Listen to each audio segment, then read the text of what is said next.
in Oromia.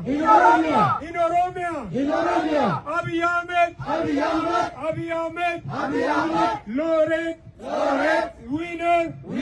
He's a killer. He's a terrorist. Abiy Ahmed is a terrorist.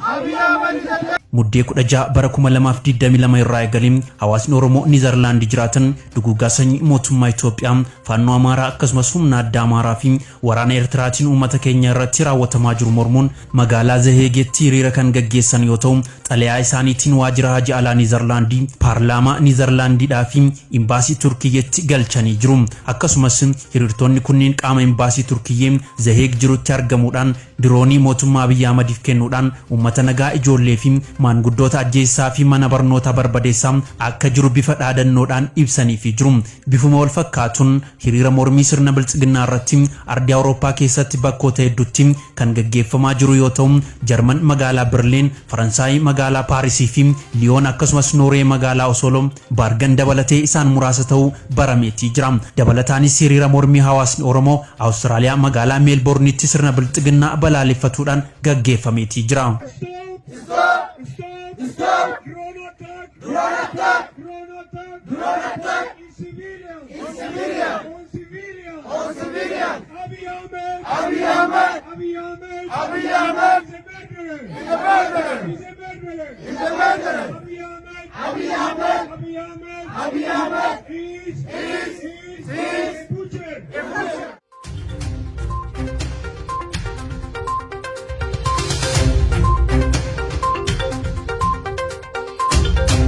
Miseensonni ABO godina lixaa Baalee keessatti argaman hidhamaa jiraachuu gabaafame. Godina lixaa Baalee aanota garagaraa keessatti hidhaan miseensota ABO irratti maqaa waraana bilisummaa Oromoo deeggartu jedhuun gaggeeffamaa jiru jabaatee itti fufee jiraachuu maddeen himan. Akka kanaan Onaa Dalloomannaa irraa Muhammad Hussein Abduu, Adam Amaan, Abdul Wahab Hussein fi Abdurrahim Saanoo jedhaman dabalatee namoonni 14 waajjira poolisii magaalaa Dalloomannaatti hidhamaniitii jiru. Kana malees godinuma kana keessatti Onaa Gobbaa magaalaa fi baadiyaa keessatti namoota 26 maqaa waraana bilisummaa Oromoo deeggartan jedhuun waajjira poolisii magaalaa Gobbaatti hidhamanii dararaarra akka jiran oduun nu dhaqqabe kun ni mul'isa.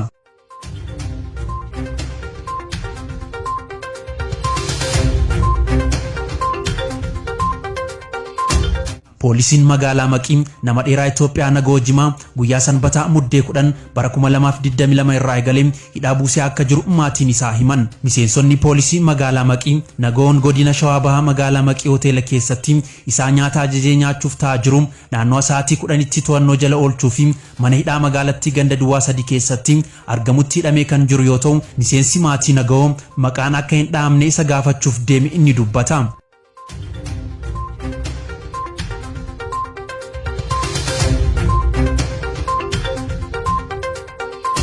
Uummanni Tigraay lammummaa Ameerikaa qaban Itoophiyaa keessaa ba'uuf osoo yaalanii hidhamaa akka jiran ejensiin oduu Faransaay gabaasee jira.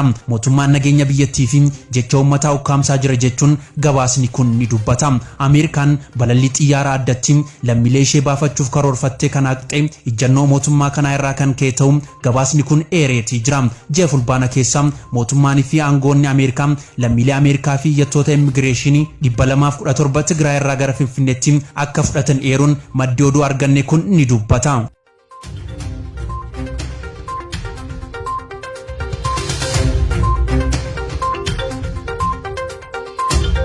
Mootummaan Sumaalee Al-Shabaab namoota nagaa gandaa fi magaalota keessa jumlaan buqqisaa jiraachuu isaa himate jechuun maddeen oduu biyyattii gabaasan. Gabaasni kun akka mul'isutti bakkoota Al-Shabaab to'atee ture humnoonni mootummaa naannoo isaan to'atan deebisanii to'achuu danda'an sodaa jedhu irraa kan ka'e namoonni hedduun baay'inaan baqataatii jiru. Gareen kun jiraattota wanta buqqisaa jiruuf uummanni mootummaa waliin ta'e na waraana jedhee waan shakkeef jedhan.